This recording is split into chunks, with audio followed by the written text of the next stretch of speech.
This is where I'm supposed to tap the speaker and say, is this thing working? Good afternoon. My name is Peter Visson, Pastor Pete, they call me. I'd like to start with some good news. This will not be a 2.5-hour service. I'm not going to try and save anybody, so there'll be no altar call. And 3, there'll be no collection.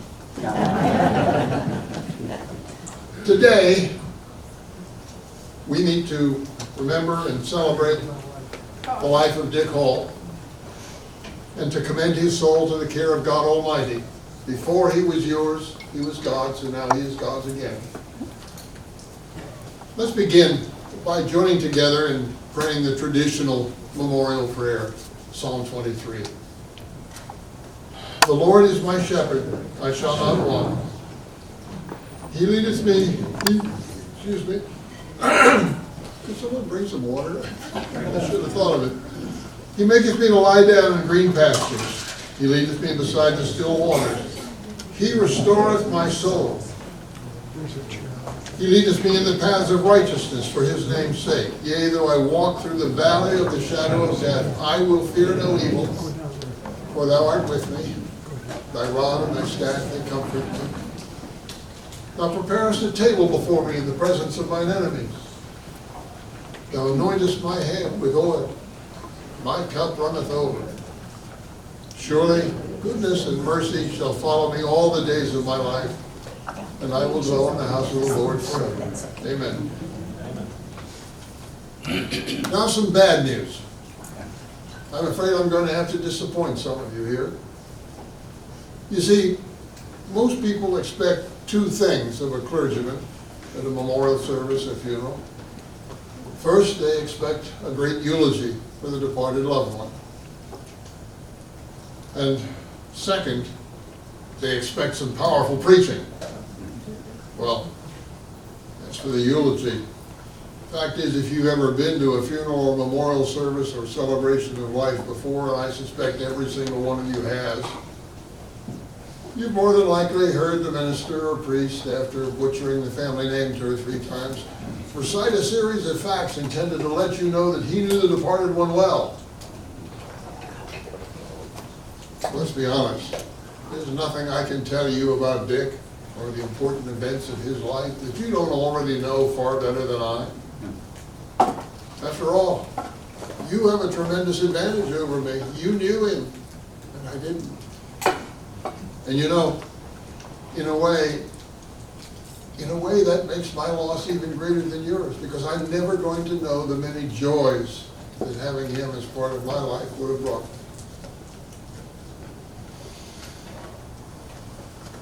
And that's why I'm going to leave that job to several of his dearest friends today. People who have known and loved him. As for the powerful preaching, I'm sorry, that's not why you're here, and it's not why I'm here. We're here to remember and to honor and to reflect. We're also here to observe the top 10 reasons why people go to memorial services and funerals. Number 10, to say goodbye. Number 9, to say hello. 8, to give comfort. 7, to receive comfort. 6, to recall some wonderful moments from the past. 5, to be reminded of our mortality. And 4, to be reminded of our immortality. 3,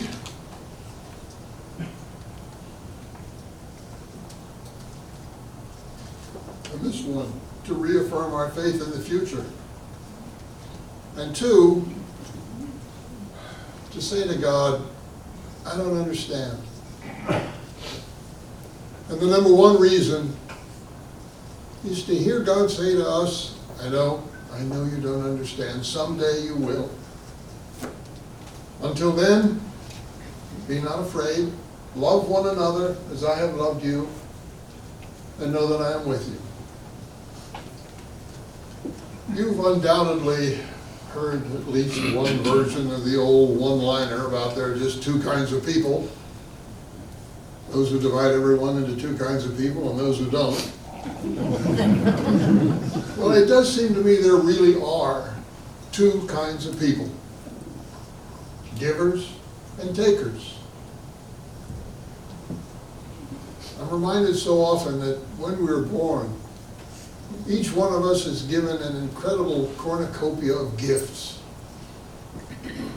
Some people never notice, never give it any thought. They simply accept it as their due, their entitlement.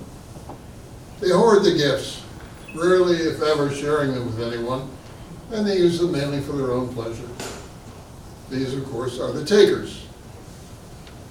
We've all met them. Others understand that the special things, the talents and the tools, as well as the trials and tribulations, the wonderful relationships, the memorable experiences, the accomplishments and the embarrassments, that these are all gifts. And these people understand that while a gift never actually carries a requirement of repayment, we are nonetheless truly fulfilled only if we share these gifts with others and use them for others as well. These are the people, like Dick, who use their gifts and enjoy them and share them, and thereby not only enrich the lives of all around them, but their own lives as well. These special people make the world a better place in which to live. Now, how do you recognize these people? The givers? They're not hard to spot. They're the ones who love life, who insist that everyone share in the good time they're having. They're the ones who walk into a room and instead of saying, well, here I am, they say, ah, there you are. You know, as some have put it, they're the ones who live every day as if it were their last. Many years ago, during that awful winter of 1978-79, many of you will recall that winter. My wife and I were living on a mountaintop in the backwoods of rural southern West Virginia. We were snowbound for 8 solid weeks. My pickup was under 10 feet of snow. And finally, at one point, having run out of almost everything, I had to hike out several miles to a Crossroads country store on a pair of snowshoes I made myself.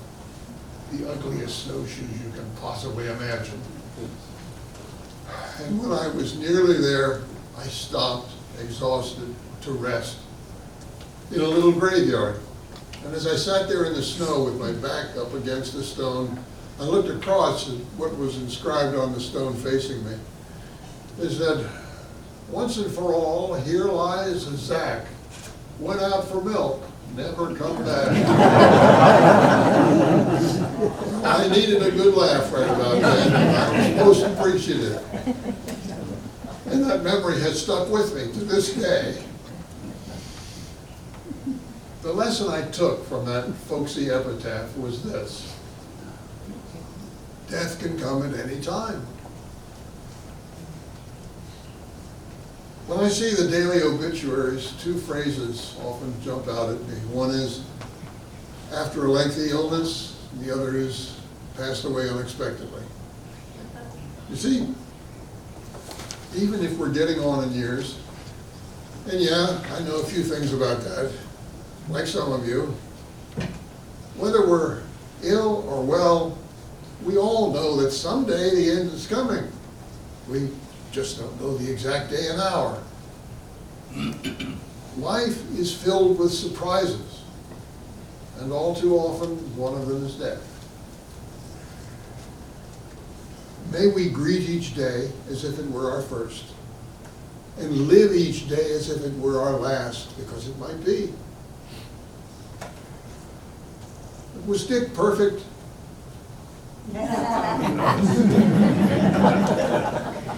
I'll bet you a bundle he'd be the first one to say, of course not.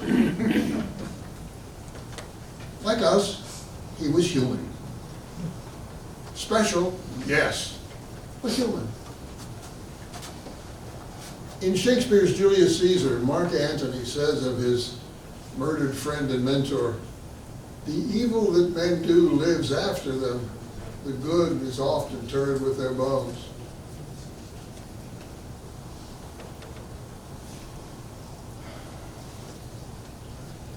How much better it would be if each of us practiced the opposite.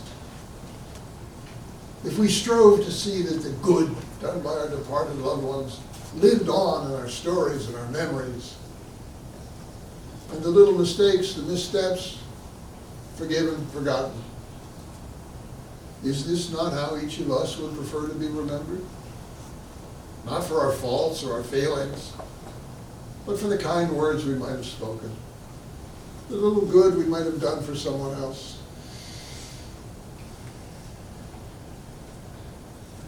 Let us mercifully forgive the departed any trespasses, as we ask God to forgive ours.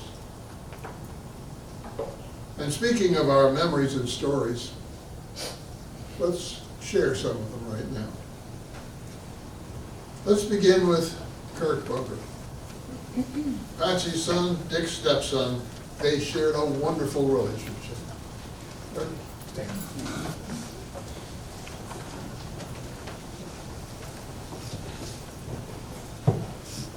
Hi, everyone.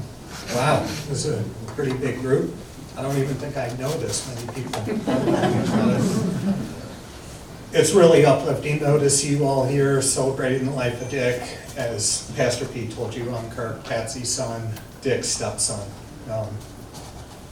My mom wanted me to speak about Dick being my new dad about 33 years ago. So that was my intention. Of course, I want to make my mom happy, but as I thought about what I was going to say today, I realized Dick was not and never was going to be my new dad.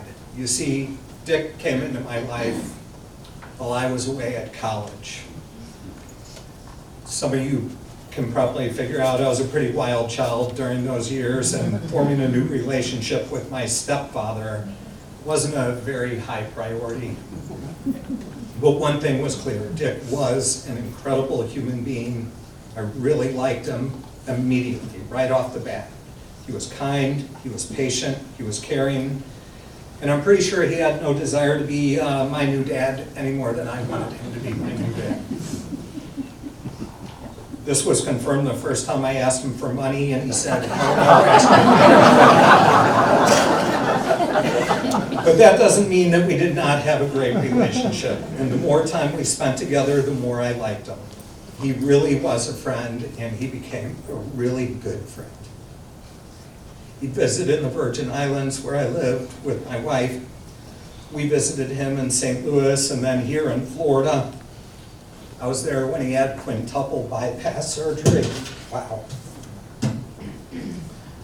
But what really solidified our relationship was by seeing how much he loved my mom. Excuse me.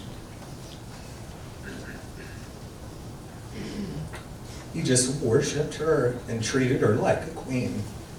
So this may sound strange, but one of my biggest fears was Dick passing away before my mom. Only because I knew how well he treated her, and I hoped that that would never end. So, I'll tell you one story from a couple of years ago. We were driving, it was myself and Dick, and he was taking me to the Tampa airport to leave town. I'm from the Virgin Islands, or I've lived there for a long time. I've been through several Category 5 hurricanes. I know what a hellacious rainstorm is, without a doubt. This was unlike anything I'd ever seen. I was scared. John, you'd understand this. I felt like a Cubs fan before a series with the St. Louis Cardinals. I was terrified. So we get in this snowstorm, we're on one of those big long bridges, and we could not even see the hood of the car. And I'm sitting there looking at Dick, and what was he, 87 years old, I think, and he's driving this car, and he's just plowing through. Our conversation had completely stopped. Somehow we made it through. I thought it was over, I really did. We made it through, we barely said another word till we got to the airport. And then, that was one of the greatest hugs I've ever had. It was, I honestly thought we were gonna die that day. So, he did a pretty damn good job, I'll say. But that was just 1 hour of our life together, and there are many other great stories between us, but also between Dick and many of his friends. So I'm gonna pass the mic, and you can hear some of those directly from them. But first, I just wanna say a couple more things. Dick was an incredible person. He never complained, including his last days. Never complained. He just fought hard every day, not just for himself, but for my mom. For that, I will be forever grateful. But I also want to say a big thank you to all of you who are replacing Dick and helping him out too. Thank you very much.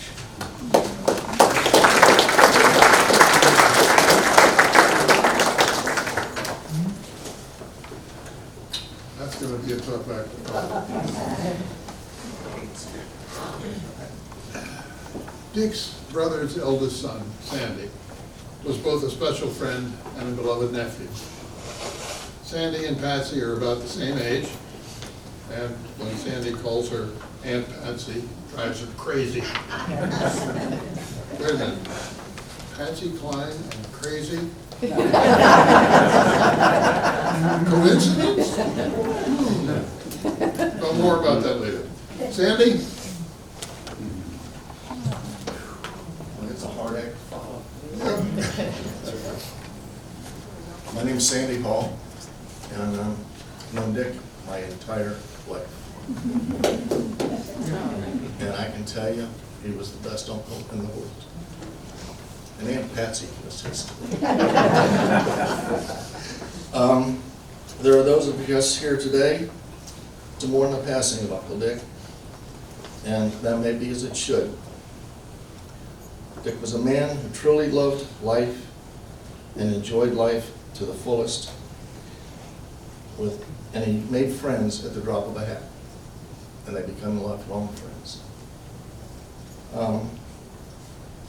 This is really hard. Really hard.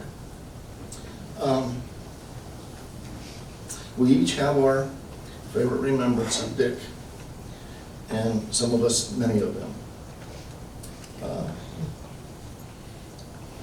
Let us be when these are remembrances of Dick, let us remember him on the good things, all the good things he did. And I'm going to just pass up some of this stuff, but I would like to share a couple of stories with you. Dick knew everybody in the world. I swear to God, it didn't matter where you were. Somebody knew Dick Hall. My family and I in 1964 went up to visit Dick in Kerhonkson, New York. And he was director of the entertainment. This was a resort that, like Dirty Dancing. It was a family resort. They did everything. They had boats and golf and he was director. The Catskill Mountains. Yeah, it was called Boar Circuit. And he had entertainers up there, Buddy Hackett, and all these different people. And but there was a theater there, probably held 500 or 600 people. I mean, it was immense. And he would MC the show every night, and at the end of the evening, he would do a song. He'd bring the house down. He was so good. It was absolutely incredible. So we went back. We were up there for the World's Fair, so we went back to New York City, and a friend of his was the opening act for a star at the Copacabana. And somehow, we're sitting right there on the edge of the stage, and his friend did his opening act, and here comes Sam Cooke. Right there.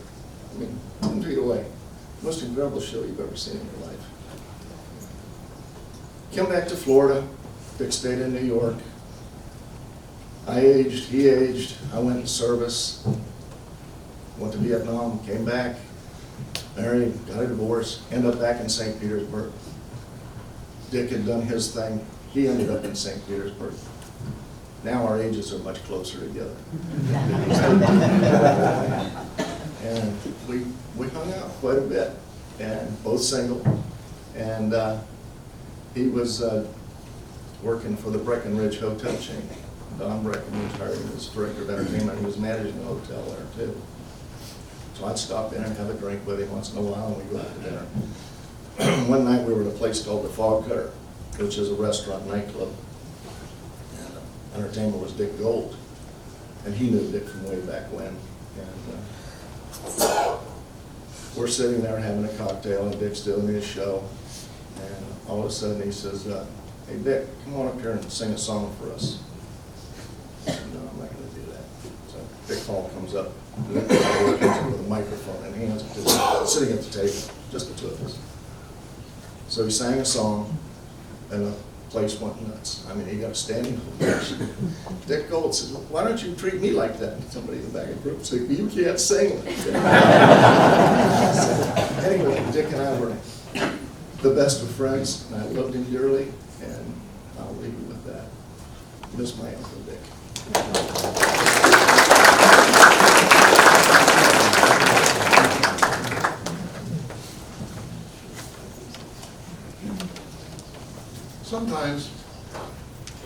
Sometimes you meet people by chance who become very important to you.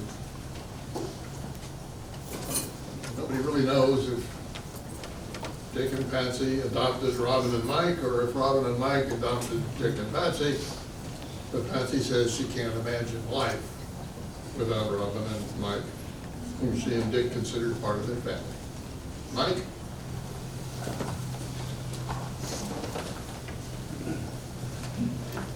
Two extremely difficult days. Yes, amen to that.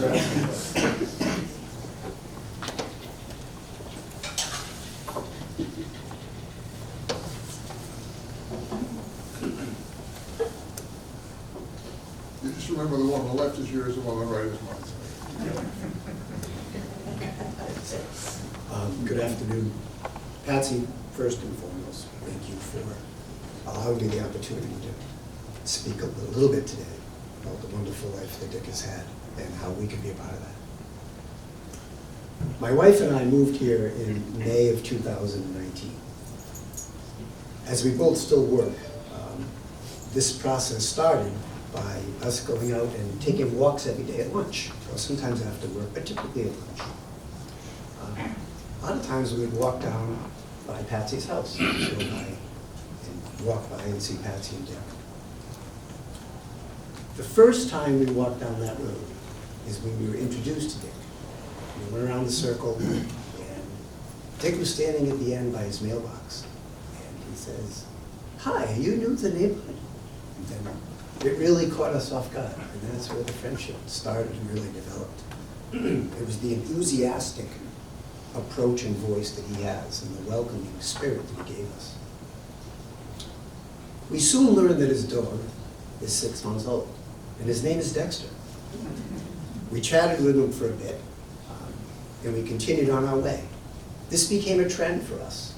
The second time we took the walk, my wife says to me, "Hey, let's go back down and go by the cul-de-sac to see if we can see the man with his dog again." And it was at lunchtime. We take our lunch around noontime every day. So off we went. We go down the road, get around to the cul-de-sac, we're almost around the corner, and there's Dick and Dexter standing right at the end of the cul-de-sac. So we walk up and we say hi to him. This continued to be a daily trend, whether after work or during the day, but we started to get more friendly with this wonderful person. Always a smile, always a kind face, always welcoming.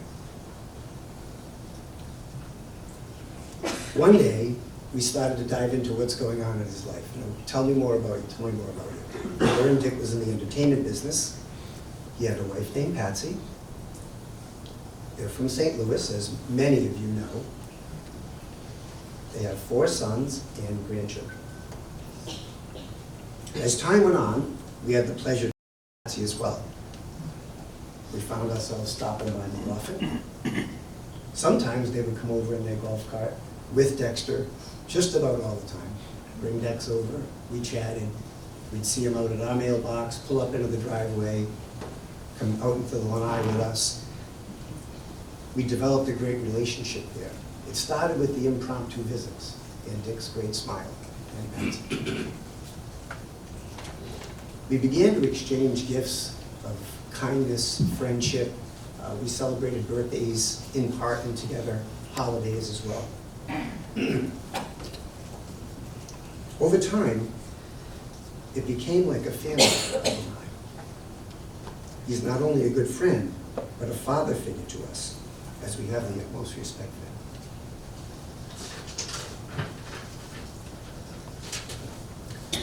Dick always had a genuine interest in both our personal lives and our work lives. He enjoyed hearing Robin telling stories about the insurance claims she'd get, as that's the industry she's in. We're both in the same industry, but we're going to talk about that. More importantly, how she would feel with the kind of work that she did. Dick always paid a lot of attention to that.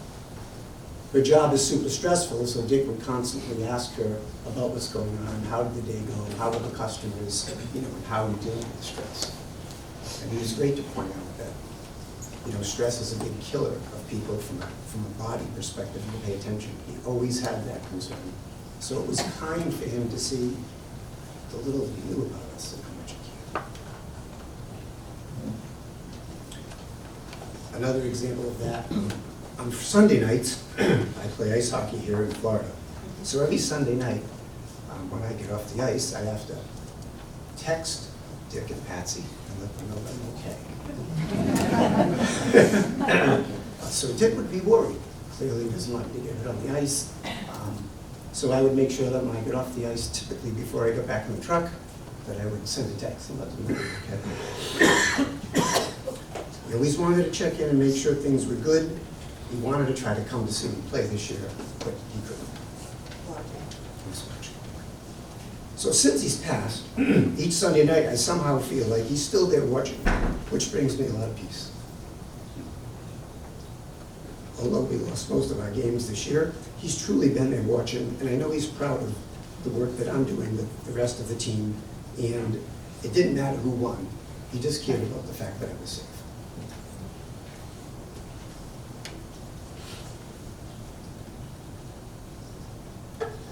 Dick exemplified the essence of integrity, honesty, love, care, kindness, and affection. Robin said this a million times, and I could not agree more. We missed Dick even before he was up to heaven, before he was gone to heaven. And we are privileged and honored to have been a part of this wonderful life. I love you.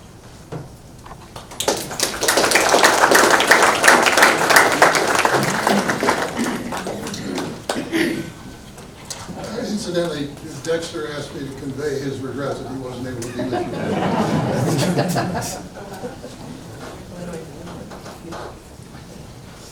Glenn Josby, retired Woodstock Doc, first treated Dick when Dick was introducing an act at the club, tripped over the band's cords, went flying headfirst off the stage, only to land on the dance floor, bleeding all over one of Patsy's favorite shirts. What some folks will do for a little attention. Glenn was fortunately in the audience and raced up to the bleeding victim and administered first aid on the spot. Glenn, one of the hall's favorite neighbors, is a physician who put Dick on the hospital in early March and made himself available to Patsy to advise her every step along the way. Glenn?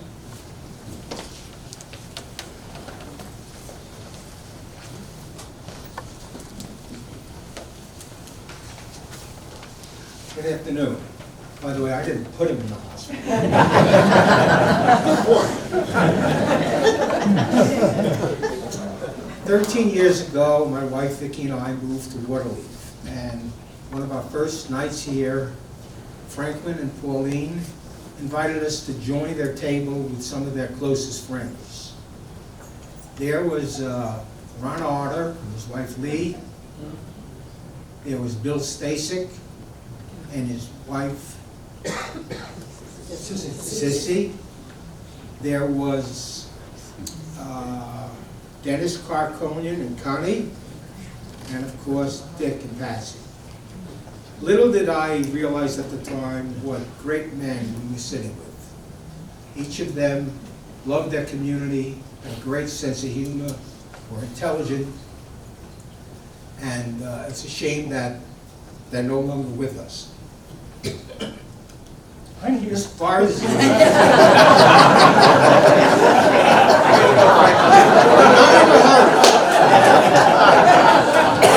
by the way, I work with them. As far as Dick Hall is concerned, no man ever worked harder, longer, or did more for the River Club than Dick Hall. He was on the board of MPOA. He served on the activities committee. He recruited lots of all the talent to our community, and he designed the sound system here. And for years, he just worked tirelessly. As a physician, I came to see Dick in the hospital, and I want to say one thing I hope no one here ever has to witness is metastatic bone disease, because it is truly one of the most painful things a person can experience. And like Kirk said, you never ever heard Dick complain. Always had that contagious smile on his face that could just melt you away, full of compassion, genuine, and just right till the end, he was more concerned about how you were feeling than how he was. He was a true giver. Dick wrote an autobiography called Looking Back, and I had a chance to read it. And in it, he mentions many of the celebrities he worked with, many of the awards that he had. His career was just really amazing. You could never tell from his being so humble. And at his last dinner out at Franklin and Pauline's house, Patsy and Dick and Vicki and I wrote this to Dick and read it to him, and I will share it with you. Allow me to brag about a man I call a good friend. His accomplishments so great, there is no end. Since his mama didn't raise no fool, he joined the choir at Miami Beach High School. He was hired at Olympic Theater in Miami in 1951. Then he moved on to the Blue Baron road trip run. At the Hollywood Palladium, he earned a decent wage, joining Edward G. Robinson and the Hall brothers on stage. Next off to the Catskills, the Jewish Borscht Belt, grossing his Concord, Hutchins, Neverly, making real geld.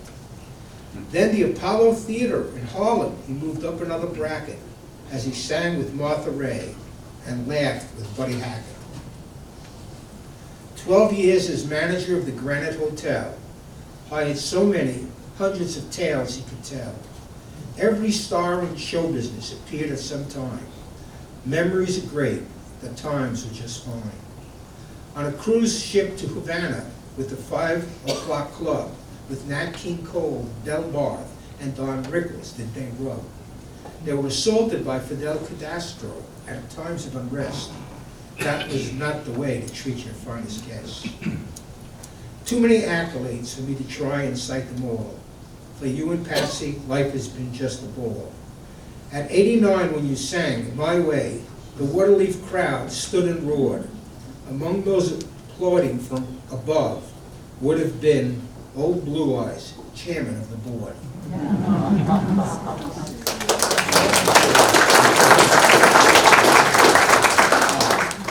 As a member of the River Club Committee, I am planning on sending a resolution to them, which would state that whereas all the contributions Dick made to Waterleaf, and whereas he made the greatest performance at karaoke than anyone ever has, that be it resolved that all future karaoke nights be dubbed the Dick Hall Karaoke Night.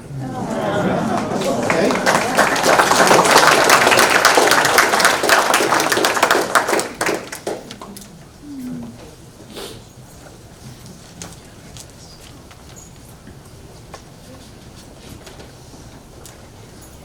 Dick and Patsy were incredibly close to Roger and Mary Ann Lindsay before they moved 2 houses up the street. Something the Halls were really excited about.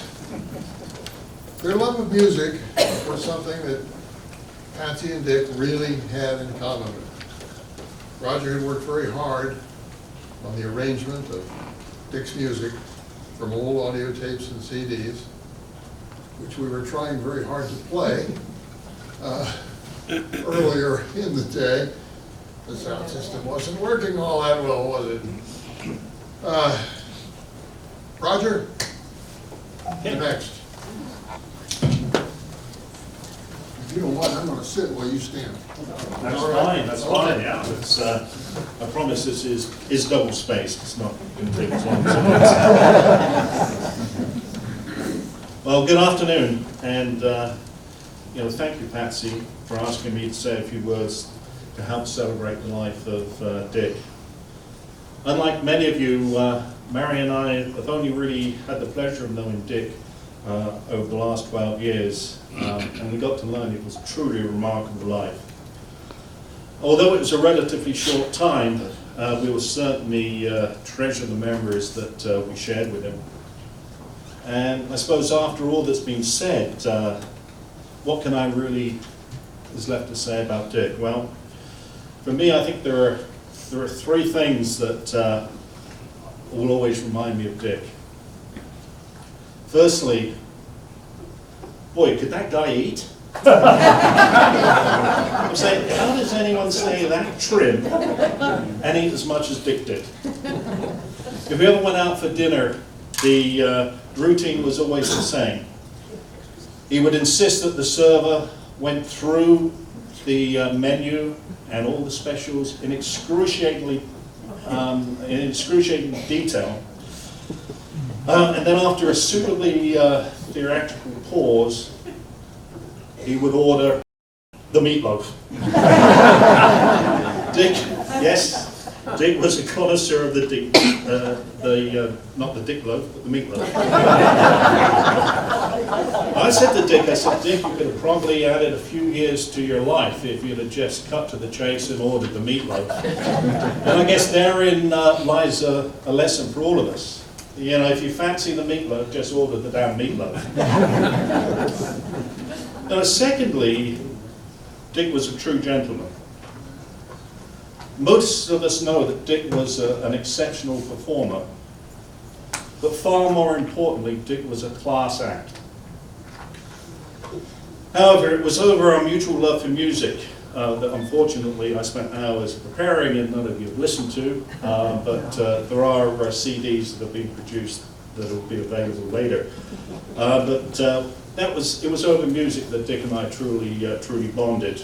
We would sit together for many evenings, for hours, just listening to the great singers.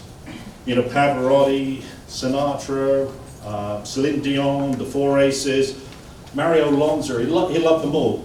Modern, old, it didn't matter. They had a great voice, Dick loved them. And occasionally, you know, when the mood took him, he'd break into song.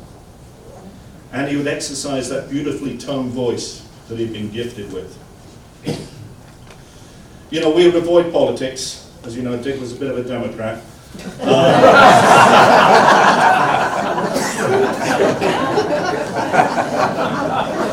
But, you know, we would talk about life and death. And I got the deep impression that Dick had reached a level of maturity where he was happy with his long and successful life and perfectly comfortable with the idea of his passing. However, what really fascinated me was the time he spent as a singer on the cruise ships. Not just any cruise ships, but the cruise ships sailing between Miami and Havana in the late 50s and early 60s. You know, wow, what a time. Havana, Hemingway, exotic nightclubs, the Tropicana, and of course, boatloads of beautiful women. Dick was a young, good-looking singer, so I was kind of eager to hear his stories. And gradually over time, I began to hear some. Many of them worthy of a Hollywood script. Like the time in Havana, as Castro was entering the city, he was kidnapped, arrested, thrown into jail, and then ended up naked after the jailer stole all his clothes. At least I think that was the explanation he gave for being naked. But there was one particular story that Dick would always start, and I'd listen eagerly, and then we'd get to an interesting part, and then would walk Patsy. And then he would stop. So sadly, I guess I'll have to wait until I cross the Rainbow Bridge for Dick to fill me in on the end of the story. One topic, on a more serious note, we spent a lot of time talking about was, why are some artists successful when others, often more talented, are not? Dick's experience in the entertainment world, both as an agent performer, gave him something of a unique perspective. It's rarely the best singers, the best looking, or those with the greatest abundance of natural gifts who really make it. For Dick, the route to success was clear. And he said to me, he said, Roger, you've got to work hard and be lucky enough to find your song. I reflected that many times, and Dick was right. In life, we have to find our song. And I know Dick found his song. It was his family, his career, the company of his friends, and most of all, his unending love for Patsy. Thank you.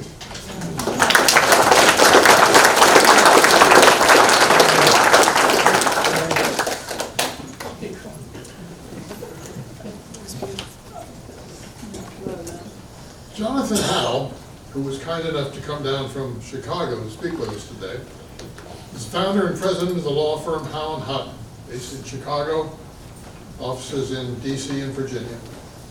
John served as general counsel to Meeting Professionals International and other industry organizations where he first met and worked with Dick. John, Dick, and Patsy became close friends and confidants outside of business.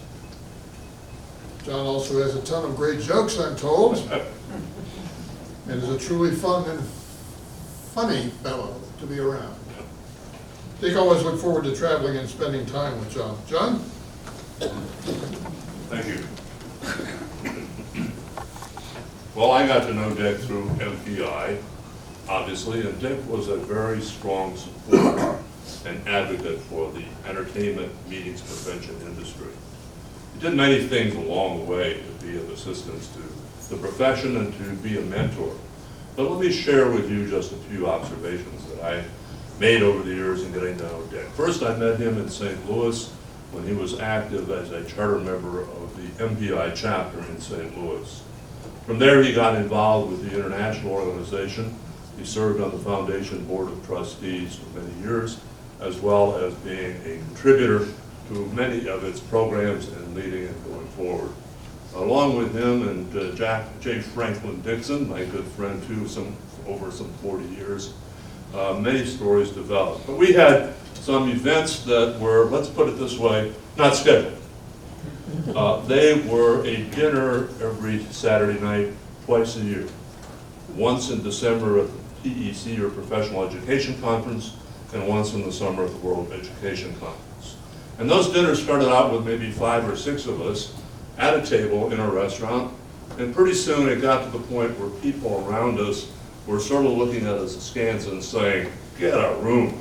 So we finally did get a room, and that group then grew to about 10 or 15 people.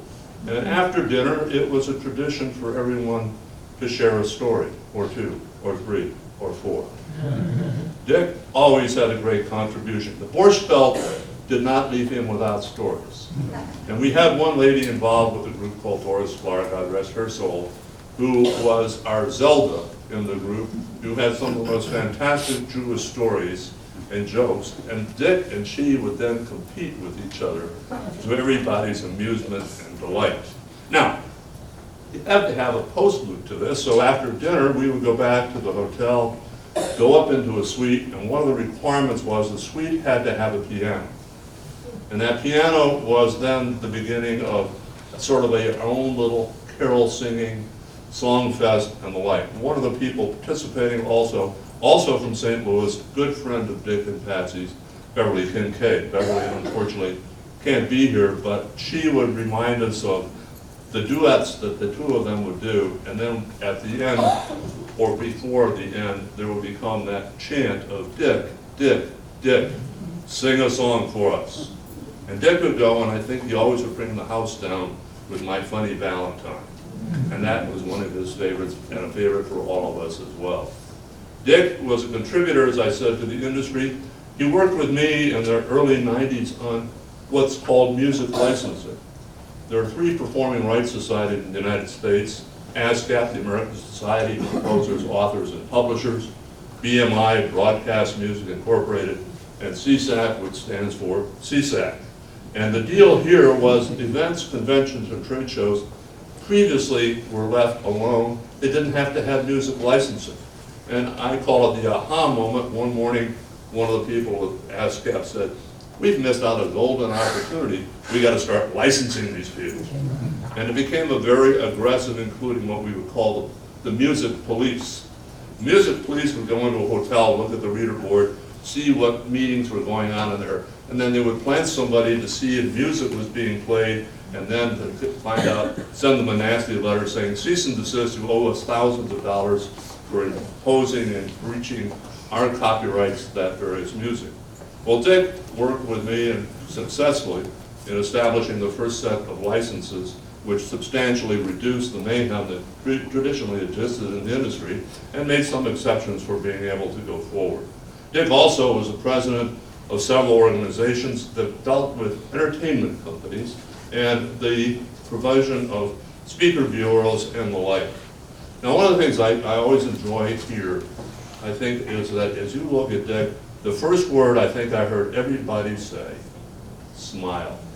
Did anybody ever see Dick without a smile? I dare say if you did, you must have been looking at the wrong person.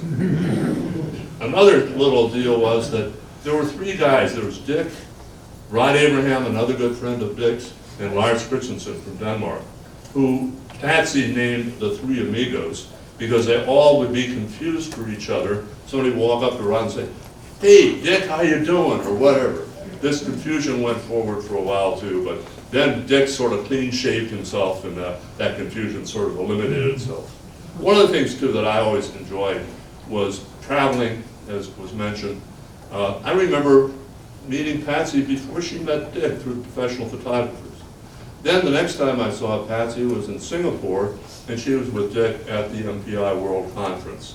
And we saw at Raffles Hotel, over having our Singapore slings, the people who were there all looked at each other after we left and said, "I think Dick is on the hook." Then we got to Munich, and the hook had been bitten. And that was the beginning of the relationship there. And Patsy, there was one thing for sure. You loved Dick, and he sure as heck loved you. And I think everybody in this room shares that love.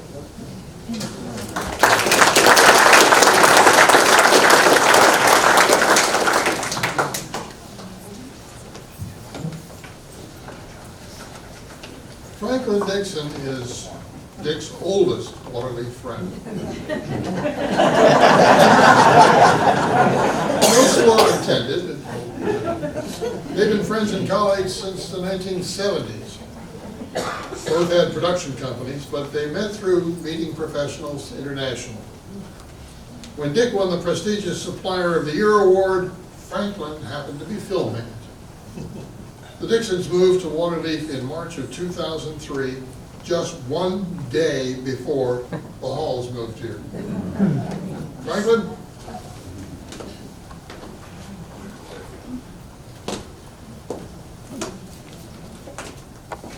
You got a deal.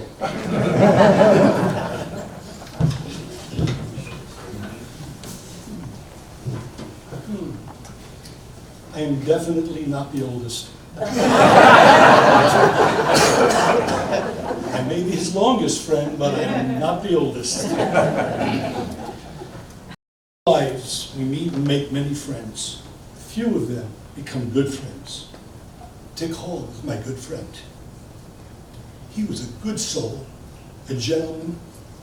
In our many years of relationship, I never, ever saw him harsh, loud, angry, or mean.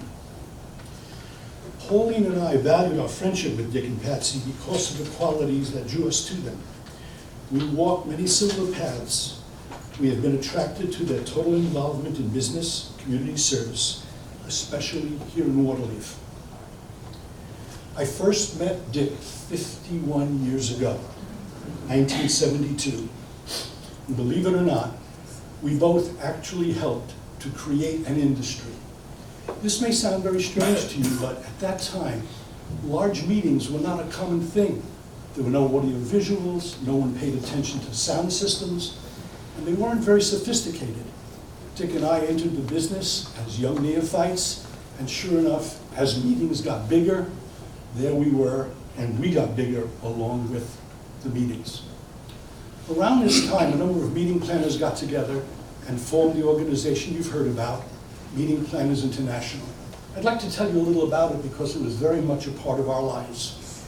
In the beginning, there were a few hundred members. Today, there are 12,000 members approximately, 90 chapters in 24 different countries around the world.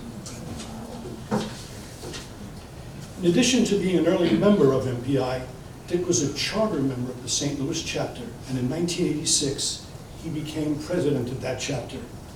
Soon thereafter, he became MPI's chairman of the International Relations Committee. And in 1992, Dick was selected to present the first international charter to Italy. Then came a very, very big deal. The membership voted Dick the International Supplier of the Year. I can't emphasize enough what a big deal and what a big honor that was. My hands are shaking.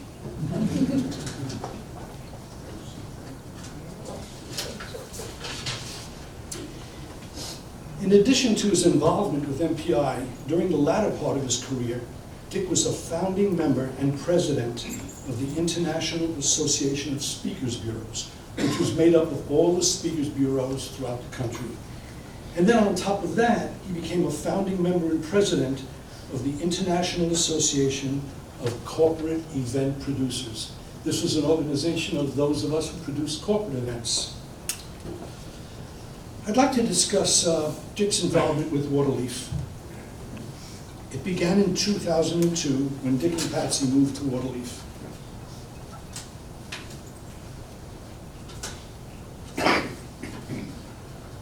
I'm really sorry about this. Shaking. I became president of the MPOA here in Waterleaf in 2009, and shortly thereafter, when there was an opening, I appointed Dick to become a member of the board, and he became liaison for the River Club. The MPOA had a number of issues in those days, especially the need to move the bar from the dining room to where it is now. Now, many of you new people may not believe this, but the bar used to be right where all you are sitting. In fact, you want to raise your hands so they all know where we were. So not down there, over there. Well, Dick was liaison to the River Club, and in addition to being involved with the movement of the bar, we also expanded the back area over there, put it in the bistro, and we also increased the gym downstairs by 1/3. As our liaison, Dick was involved in all of these changes. But perhaps the most interesting story I'd like to share with you involved Jen Milne, who I unfortunately just learned will not be with us today. But anyway, Jen was our general manager, and a very good one. We all came to love her. But at some point, she felt it was necessary to resign due to family reasons. So we brought in a new general manager. And after a year or two, I'm in Connecticut, having dinner with the Josbys and Phil and Barbara Serafino. And during dinner, we get an email, and it basically said, "I quit. Don't contact me, don't try to talk me into staying, I'm out of here." And on the spot, she resigned. We never saw her again. The only board member that was on campus was Dick Hall. All the other board members were away, the committee chairs were away. We didn't know what to do. Phone calls started to come in, some of the members got irate, we got nasty emails. It was a time of chaos, and the staff was very, very upset. So who do you think rallied the troops? It was amazing. I had never seen Dick like this, but he got all the staff together, held a meeting with them, assured them everything would be okay, and that they would be fine with their jobs. So the board decided via phone, what are we going to do? And Dick came up with a great suggestion.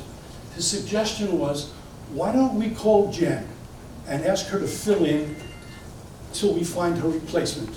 So with the approval of the board, that's what he did. Called Jen, and Jen said to Dick, listen, why do I have to be there for the short term? Why don't I have my old job back? It was the best job I ever had. Who came back but Jen, and she was with us for the next several years, all because Dick Hall was here. So that's my Dick Hall story. And now, dear Patsy, just know that as you continue to navigate through the mainstream of life, we are all with you. All the comfort, good humor, and help you deserve are yours for the asking. And you won't even need to ask, Patsy. Holly and I will be the first in line.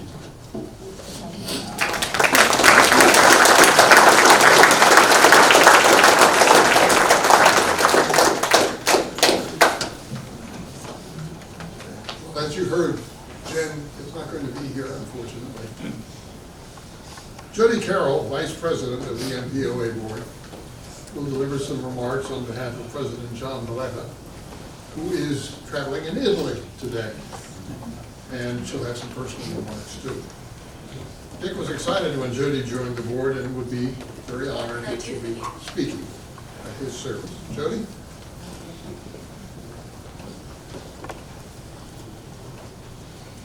Good afternoon, everyone. Can you all hear me?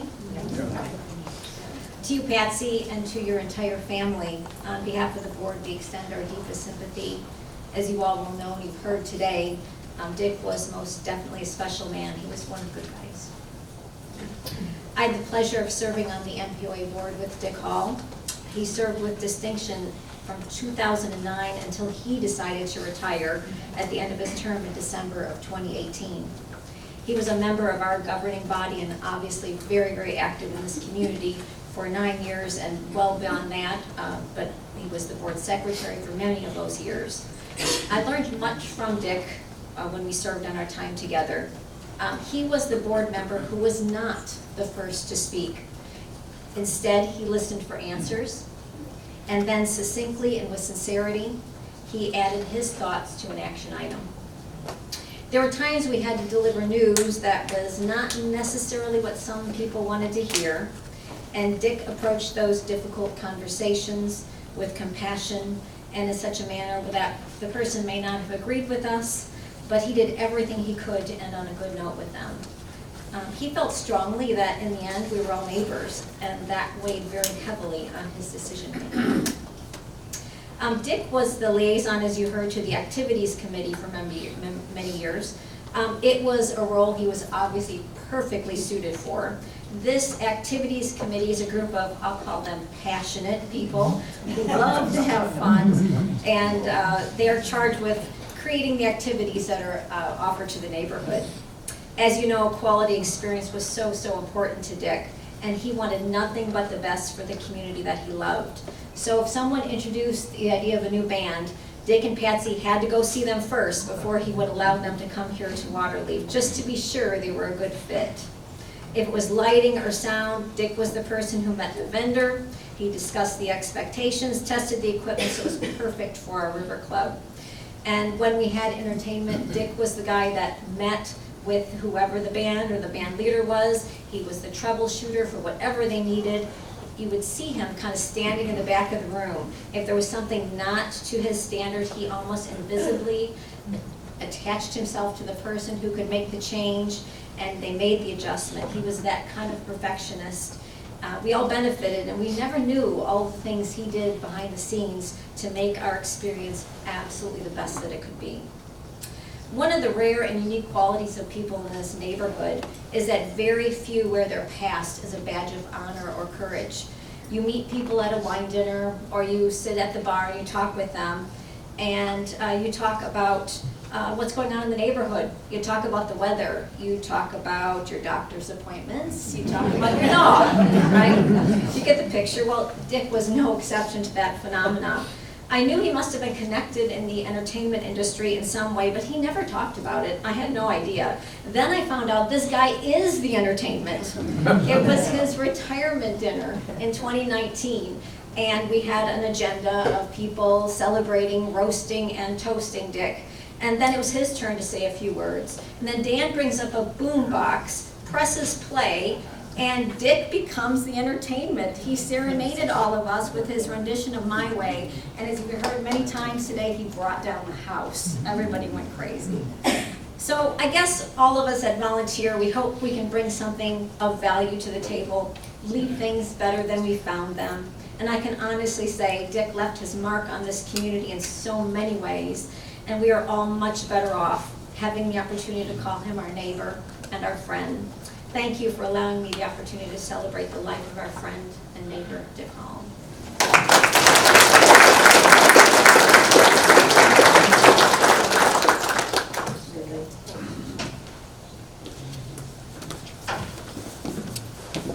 Although it was mentioned earlier, many of you don't know that Dick wrote a book with the help of editor Dee Quigley. The book is called Looking Back. What a great title. Dee and Dick shared so many details of Dick's life that she couldn't help but know him well. Dee, where are you?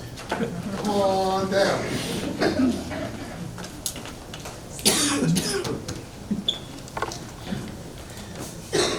I fear I will not. Because I'm actually thrilled to be here. Thank you, Patsy, for this wonderful opportunity to talk about Dick and for all of us to come together to honor him today. I hope I can pull this off. One night, my husband Bill and I were out having some fun with Patsy and Dick. It was like any other night with them, with laughs, good food, and thoughtful discussion. Then something special happened. Out of the blue, Dick mentioned that he had been trying to write his memoir. It hadn't been going well, and he was at a loss for how to get this thing done. Really had like something bugging him. I have to get this done.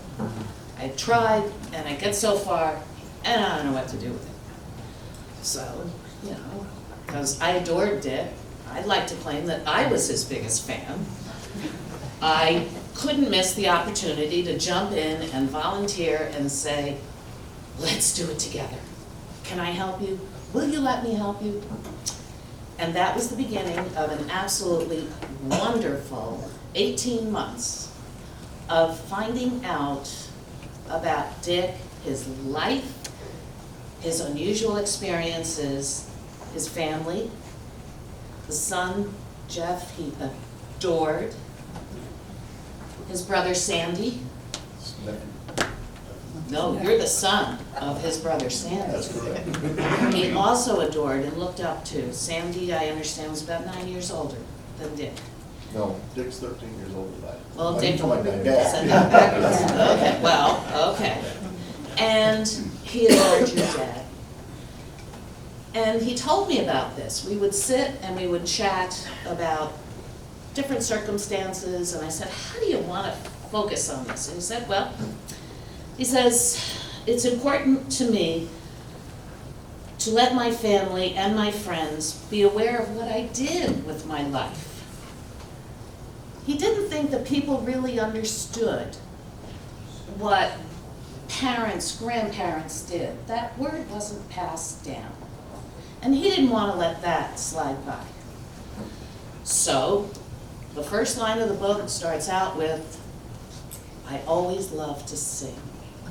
And it's so true. He was a little boy growing up in Cleveland, Ohio. Parents would have friends over. They'd haul Dick out, little guy. Sing for them, won't you? Sure. And couldn't you just see him? Get up there, sing his heart out. It was in his bones, it was in his blood. It was something about him. Sure, he had a great talent.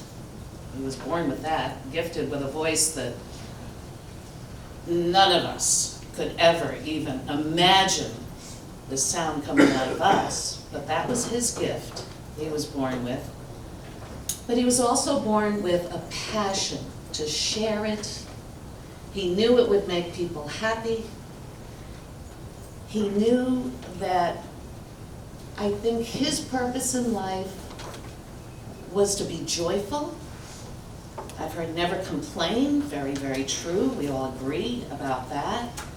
And just to say that he was here to make things happen. He was pleased when people came together. And no matter what could have gone wrong, and we all know, we all work with him, particularly here in Waterloo, whenever something went wrong, as Jody said, Dick was there to fix it. That was his thrill. Don't focus on the negative. Make something good happen. Put your best smile on it and move on. Start something new. So, at a young age, when his brother, Sandy, went into the Marines, your grandparents apparently decided that maybe Dick should have some special schooling. So they enrolled him at a military academy for 2 years in Georgia. And he said when he got there that he had no idea what he was doing. He was all alone. He was about 11 or 12 years old. And he had to learn everything. There was nobody there to help him. There was nobody there to explain the regulations, the food, the lines, the uniform, how to put it together, shine your shoes. And, excuse me, are you talking to me? In the military attitude? No, nobody there to help him. But he did it, he figured it out. It was his independence. Just put him out there, and he made it happen. And Dick works so hard. It's so easy to say, watching the entertainment business, that, oh, so-and-so just fell into it. They're perfect. They have all the talent. They can do no wrong. Dick had all the talent, but Dick worked really hard. He was incredibly humble, and he never, ever stopped learning how to hone his trade. So I'd like to, there are just so many things. I have so much stuff here, but it just doesn't seem to make sense now. I don't want to cover what other people had already said. But some of the things that I learned about Dick, and when he worked in the Catskills, and one thing, let me backtrack, that after 2 years at the military academy, his family came back to live in Miami Beach. And just because of his love of the industry and entertaining, Dick decided to donate some time and go off to the Miami Beach Club. In high school, he's singing there. He's not getting paid. He just loved to do it. At another point, he, when he was in high school, he became a barker for Variety Club International. He's a high school kid. Put on a fake mustache, stood outside and said, hey, come see Al Jolson. Performed tonight at the Variety International show. He just loved doing it. He was an usher. He got his first big break when working at the Miami Beach Club, when an agent from New York City was sitting in the audience. And they said, we think you have talent. And what you gotta do is, we want you to audition for the Olympia Theater in Miami Beach.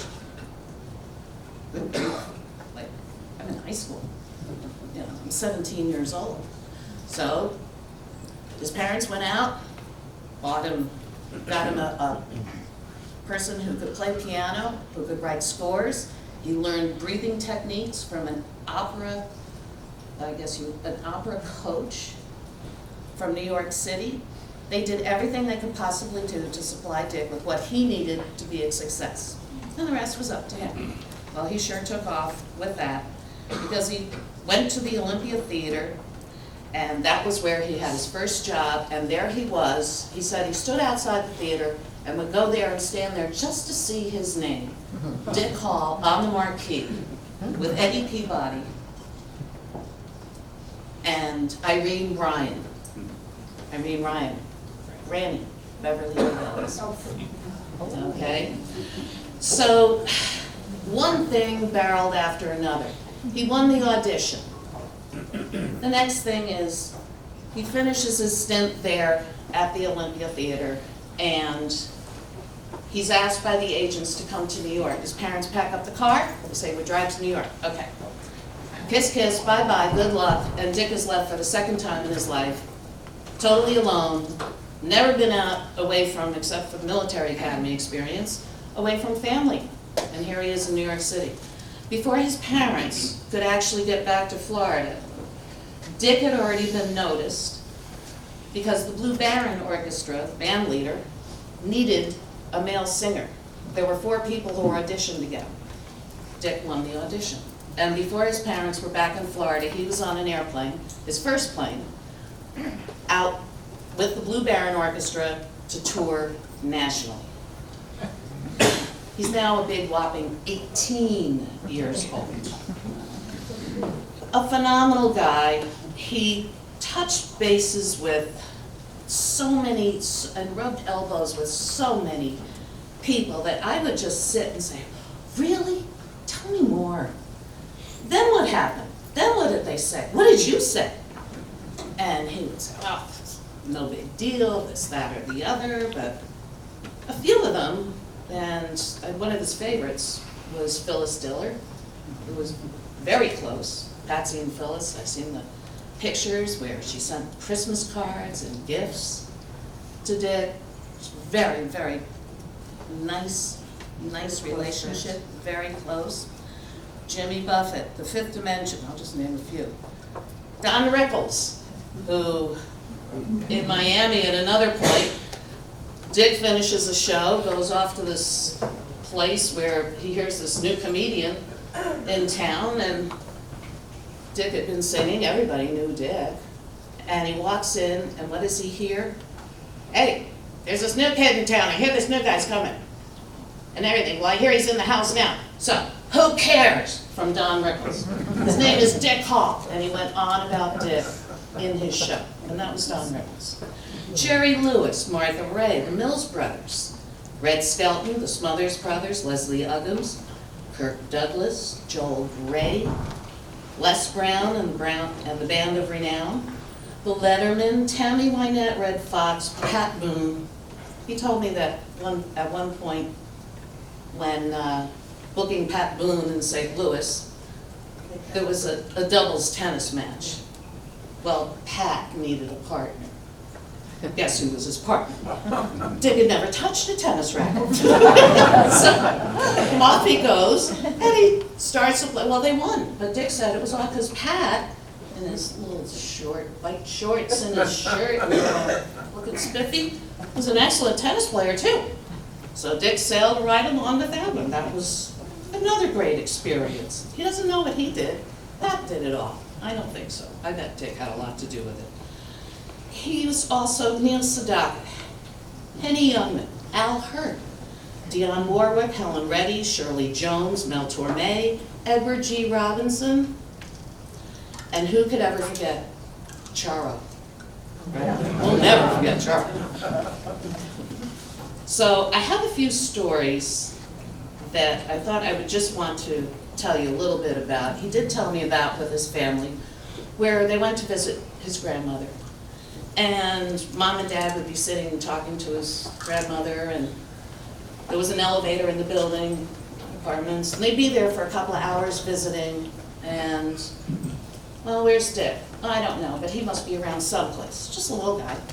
Well, they figured out Dick got all enthused and curious about the elevator. And there was an elevator operator back in those days for that building. So when Dick would visit Grandma, they'd send Dick out to the elevator, who would then be with the elevator operator, and Dick would sing in the elevator for anybody who pushed the button and wanted to get upstairs or downstairs. He was known wherever he went. You know, he was that kind of a guy. While working at the Granite, he buys his first car in upstate New York. It was a Cadillac convertible. He was at the dealership one afternoon. This fellow comes over, who's picking up his first car too. And they get into a little conversation, and so Dick is like, oh, okay, so you're a comedian, huh? Yeah. Oh, all right, well, what do you do? Well, I book all the talent into the Granite Hotel over there. Oh, really? Well, how do I get in? And Dick says, well, if you come Saturday night, you do a little show for me, and we'll see what you're like, and if it works out, I'll hire you. That was Rodney Dangerfield. Okay, there was another young man who was the son-in-law of someone who worked at the Granite. Dick told him the same thing. Come sing me some songs. We'll see how it goes, and we'll see if it works out, and I may be able to hire you. Well, that was Neil Diamond, and he took off for LA to write movie scores. Never got a chance to audition for Dick. Did you know he worked in the toy department at Gimbel's one Christmas? Because he was broke. He had no money. He's in New York, and it's like you're starving artist. So he makes friends with this other guy, Bill, in the toy department, and they go off and they have dinner, and they're in a club in Manhattan, and one thing leads to another, and there's a piano, and Bill goes over and starts playing the piano. And Dick goes over with him too, and then one thing works out, they start singing, and they're back and forth, and everything is wonderful. The place is on their feet, they're clapping, everybody's having a wonderful time. And Dick comes on and says, by the way, who exactly are you? And he says, oh, hi, my name is Bill Marks. Harpo was my dad. So just by chance, there's another person. Did you ever hear about the time he introduced the president? Again, in the Granite Hotel, 12 years there, there was a hospital that was built, and LBJ was coming to cut the ribbon. And Dick was the MC for the show. So he's getting set for the day, makes himself a nice tuna fish sandwich, packs his bag, puts all the stuff together, and this was after he had been investigated by the FBI and the Secret Service, because they had to check him out first. He passed. And gets there when a Secret Service guy says, yeah, what do you got in the bag there? And Dick says, my lunch. And the guy says, oh, I'll have to see that. So he takes out the sandwich, and then the guy pulls the bread apart, fumbles all over it with his filthy fat fingers, and puts it together and says, looks good to me, you can take it now. And Dick said, oh, no, why don't you have it for lunch after the show? Dick finds the guy, and the guy says, great sandwich. And Dick says, I'm glad you enjoyed your lunch. And that was Dick. It was a positive ending. Guy ripped him off, but the guy was happy, and that was Dick. Do you remember the time, Jeff, when you belonged to the YMCA Indian Youth Guide organization? And it was a father-son organization, and you would dress up in some uniforms, I understand. Yep. Dick had so much fun doing that with you. Oh gosh, he loved it. So he talked about one time there was a contest within the organization, and the best pet would win the award. Okay, now remember, you got Dick Hall in the running here. And you two show up with an ocelot. on a leash. And guess who won the best pet? Dick knew somebody who had an ocelot, and there it was. Good grief. Something that could eat all the other pets in the competition. Precisely. But he loved it, and he said it was one of his happiest times to be able to do that with you, to share. And then I'll leave you with, there were several times when Dick and I would be sitting, and our pattern for 18 months was, I would interview him, he would just talk sometimes, I would type as fast as I could, go back and fix it later. And I so often would say, "You did what? You said that? You were with whom?" And I said, "You have to elaborate about that." So this story still stuns me. Dick decides to take a vacation and go to Las Vegas in the mid-50s. Okay, still, he has no money, he's barely getting through. He lives in a flat with 3 other guys, cold water, only cold water, no heat. He and his buddies are starving. They see this restaurant in town and the city, and they go up to the guy and they give him a big con story about how, you know what, if the 4 of us sat in that front window there and we ate your food, we could advertise for you and everybody on the street would think your restaurant was really busy. All you have to do is feed us.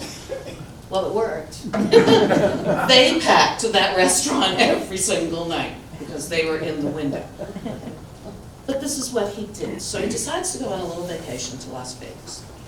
And he's walking around looking at the hotels, and he wants to see what the entertainment business is doing out there. And he's at the Sands Hotel and Casino, and he gets recognized. Right? Everywhere Dick went, he was recognized. Well, he gets recognized. And he's asked to sing. And he brings the house down. Going nuts, going crazy. And then the next night, he goes off to a different casino. And there's a trio, a string quartet who are playing there. And the manager recognizes Dick again and says, "Aren't you Dick Hall from Miami?" And he says, "Yes, I am. You know me?" And they say, "Yes, would you sing with the quartet?" Well, of course, Dick says, "Yes, I will." Several songs later, again, the house is nuts, they're crazy. So the manager at the time says, "Well, you need to meet the boss. His name is Jack Entratter." Okay? Jack Entratter was known as Mr. Entertainment back then. If you knew Jack, if Jack liked you, you became a star. So Dick says, "Great, when can I meet him?" And the guy said, "Oh, I'm sorry, he's not here right now. Louis Prima just passed away, and Mr. Entratter is at his funeral, and won't be back until tomorrow afternoon." Oh. So the guy said, "So what's wrong with that? You can meet him tomorrow afternoon." "Oh, no, I can't." "Well, why not?" And Dick says, "Because I have a plane ticket. I have to get back home to New York tomorrow because I have a plane ticket." And he tells me this story. I'm sitting at my desk chair. I nearly fall on the floor, and I said, "You did what again? You had an opportunity to meet this guy, but you think, no, what I must do," and we all would have thought this way, I think, in the 50s. "No, I have a plane ticket. I have to get home. I have things to do." So I really, truly believe that had Dick been able to follow through on that moment, we'd be talking about Sinatra, Bennett, Crosby, and Hall. For sure. And I'm so very grateful for the time I spent with Dick. Every time we sat down to write, I learned something new. He amazed me with his life and all his experiences. His journey was filled with highs and lows, and he persevered with humility, passion, and kindness. He was disciplined, and he worked hard to get where he was. He was a self-made man, born with a special talent that he loved to share. He had a wonderful sense of humor and was quick, very quick, to laugh at himself. I know what a special time that was to have him all to myself and ask him anything I wanted. Oh, and I did. And it was fabulous. Some we couldn't print. So, how blessed am I, and I know you feel blessed too, to have been able to have spent time with someone so interesting, so talented, thoughtful, and professional. Dick gave us all a huge gift. Music is the universal language that speaks to us all. It's pure, it's simple, and makes us all feel a universal swell of emotion. It's something we all share. And you can, when you think of it, when you're low and you want to talk to Dick or hear Dick, with a click, you can go right back, pick him up on YouTube, hear him sing to you over and over again. That's his gift. That is his legacy. He's here, and he will always be around for us. We love you.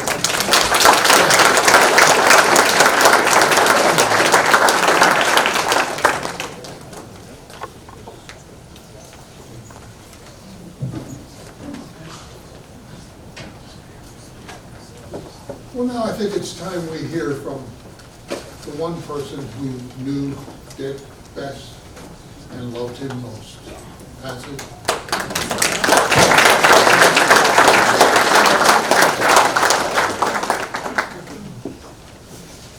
If I don't get through this, Mary Ann Lindsay promised to finish it for me.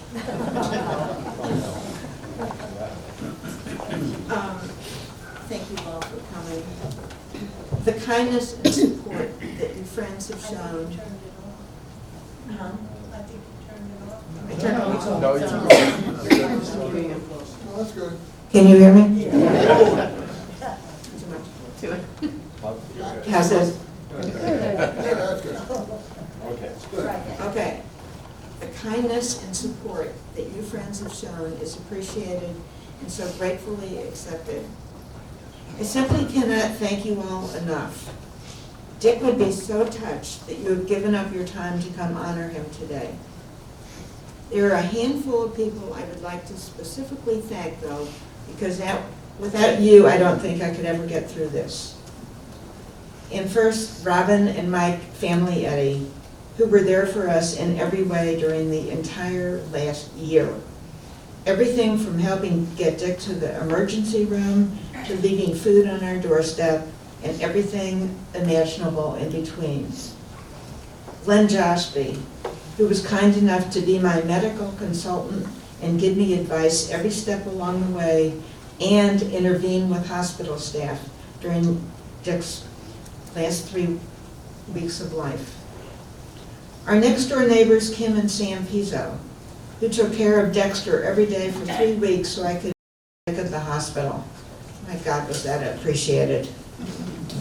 Roger Lindsay, who has been helping me with things I can't do in Dick's absence, and also spending a month pulling together and enhancing the music from the old records and tapes that we have found of Dick singing. Unfortunately, we didn't hear them today. CDs at the house. But we have Roger made a bunch of CDs that are at the house. A few friends who have been holding me together like glue. Susan Woods, Helen Jo Pierce, and Mary Ann Lindsay. And Carolyn Alexander, who checked on me constantly and made it her mission to be sure I didn't starve to death. I also want to thank those of you who traveled to be here today. John from Chicago, Karen and Peter from Boston, I just found out they didn't get here. Kirk and Kara from Las Vegas, Peter and my beautiful granddaughter Sasha from Seattle, Jeff from Arizona, Brad from Dallas, Jenny and Bob from St. Augustine, and Sandy, Lydia, Melissa, Adam, Gail, and Roland from assorted locations on the Florida West Coast. I want to say, please come back to our home after this service to toast Dick and enjoy some of his favorite foods. If you have a golf cart, please feel free to park it on the grass in our yard. If you have to park a car far away, Sasha will be looking for you on a golf cart to give you a lift back. Now, some random comments about Dick. Dick Hull and I've heard some of these same words, was kind, humble, giving, gentle, considerate, sincere, caring, gracious, ethical, and unselfish. His whole life was about giving and contributing, and he made a huge difference. He was a mason and a Shriner, was organization-driven, was a police and fire commissioner in our hometown in Missouri, and even delivered a baby while volunteering on a rig in New York. Our life was an adventure. We laughed at the same things, had the same priorities, and felt the same way about everything much of the time. He had a wonderful sense of humor, and his constant puns caused him to be known as a second Henny Youngman. Family was extremely important to him. When I put his obituary on Facebook, artists who had worked for our production company for years commented on his integrity. You can't get a better compliment than that. He got me hooked on coffee. He made fabulous lattes. He loved dogs. He used to breed poodles, believe it or not. He loved to entertain, loved to have people over, and he loved to spend time with his friends. Dick loved to travel. We had wonderful trips before Dick got too ill to travel. I think the experience that made the biggest impact on him was when he was videoing lions mating in Tanzania. He just couldn't believe they do it every 15 minutes for 3 days.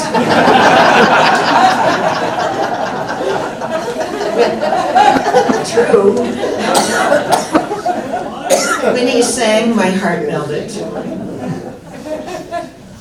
But the main thing I want to say is that loving Dick Hall is easy. I loved every minute of the 36 years we were together. Dick taught me how to be affectionate. I didn't know how to say I love you and hug until he taught me.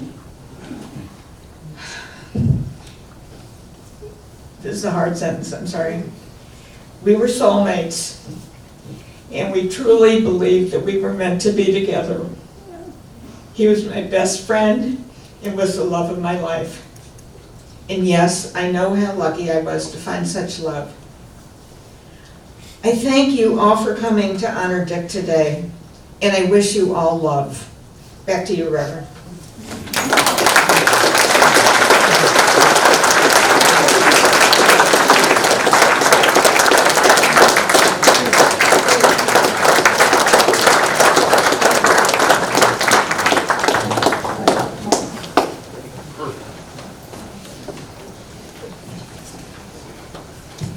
Now, I'm going to tell you a story, a true story. I'd be surprised if some of you didn't know this story, but I'm pretty sure Dick knew it very well. Travel with me, if you will, back in time to the 1960s. Now, imagine someone asking you, what's the entertainment capital of America? Well, some of you might say, Broadway, of course. So many of the great songs that we all love come from there. And you'd be right, they did, but your answer would be wrong. Well then, you might say, Hollywood. Great stories. We love Hollywood. In fact, one of my very favorite movies was mentioned just a little earlier. I've never called it a great movie, but as far as I'm concerned, it's one of the best.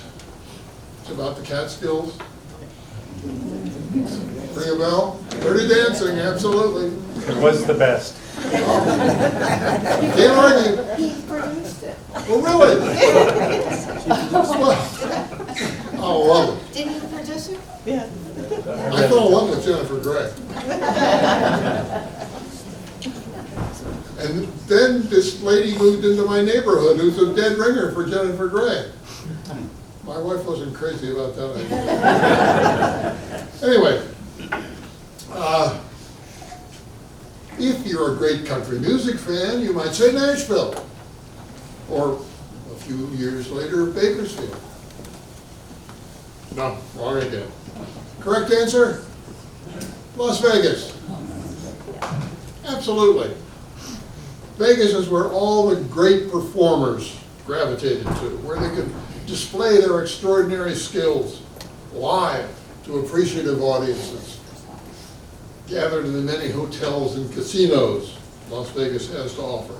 There was at the time, you will recall, a very talented group of entertainers called the Rat Pack. Yeah, you remember the Rat Pack. They were considered the unofficial lords of Las Vegas. Singer-dancer Sammy Davis Jr., comic Joey Bishop, actor and presidential brother-in-law Peter Lawford, crooner Dean Martin, and of course the chairman of the board, Frank Sinatra.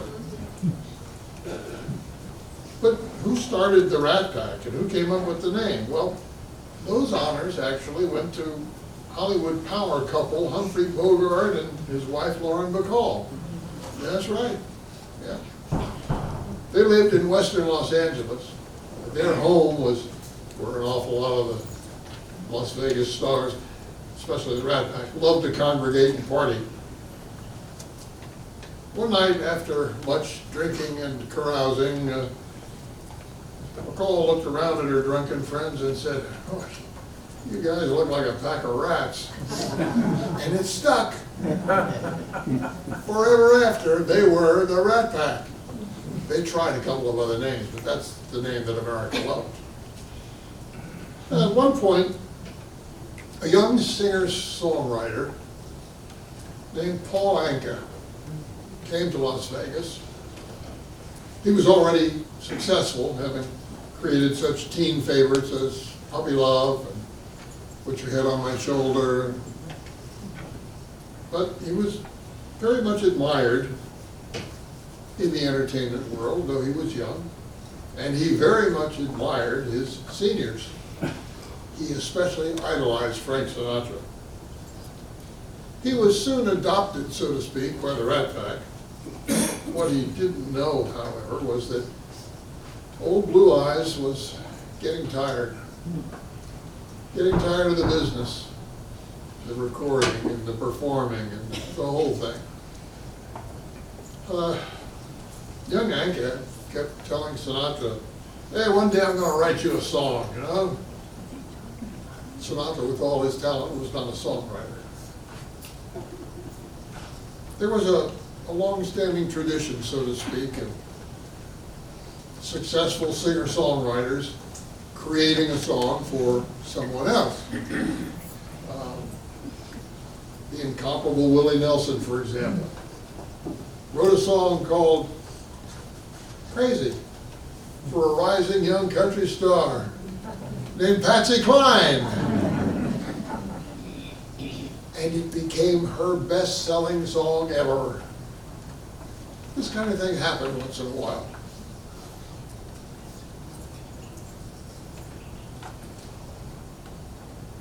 Sinatra decided that he wanted to record one more album before packing it in. And one night, he invited young Paul Anka to dinner and said, "Hey, when are you going to write me that song you keep promising, yeah? I want to do one more album before getting out of this business, and I'm ready." Well, talk about a command performance. Anka immediately went home, started fiddling with lyrics, trying to fit them into a melody that he had heard in France. He asked himself, what would Sinatra do with this melody? What would he write if he were a writer? And several hours later, he called Frank, said, "Okay, absolutely." And the next day, he went and recorded a demo. He flew to Las Vegas, where Sinatra was living at the time, and when he played it for him, Frank said, "I'm doing it." And do it he did. It became the featured number on that last album. and eventually became Sinatra's best-selling song of all time, which is saying a lot considering the many hits that Sinatra had over the years. And now, before I wrap the story up, I'd like to invite everyone who's sitting over there, just come on in the room for a minute. We'll finish up, okay? There's room, there's standing room. Besides, everyone likes to perform to a standing room only.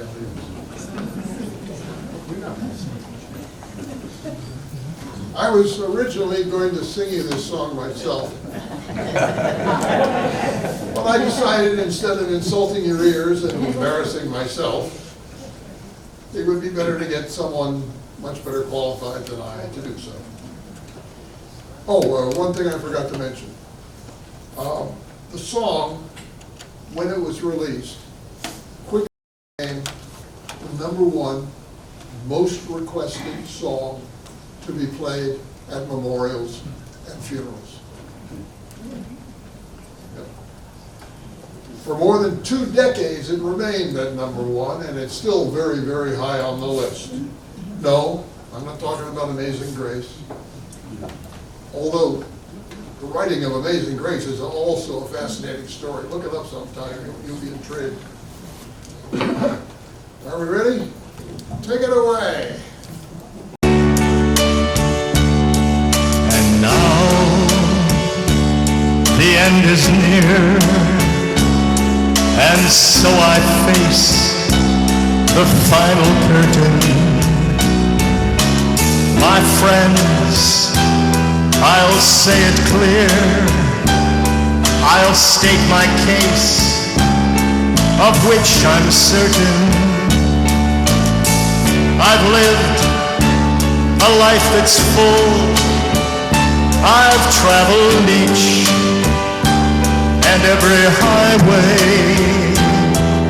and more, much more than this, I did it my way. Regrets, I've had a few, but then again, too few to mention. I did what I had to do, and saw it through without exemption. I planned each charted course, each careful step along the byway, and more, much more than this, I did it my way. For what is a man? What has he got? If not himself, then he has not to say the things he truly feels, and not the words of one who lives. The record shows I did the most and did it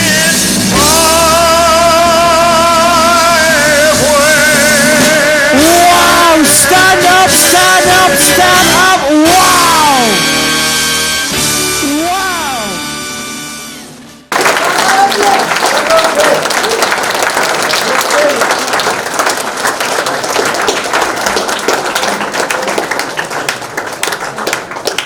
No one ever did it better.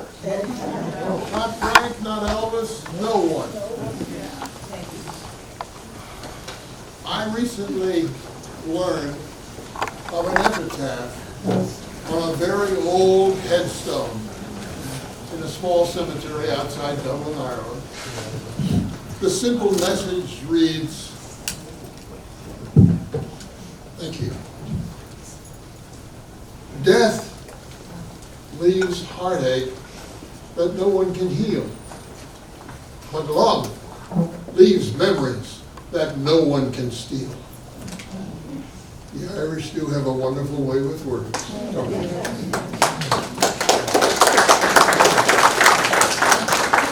Eternal rest Grant unto him, O Lord, and let perpetual light shine upon him. May his soul and the souls of all the faithful departed, through the mercy of God, rest in peace. Amen.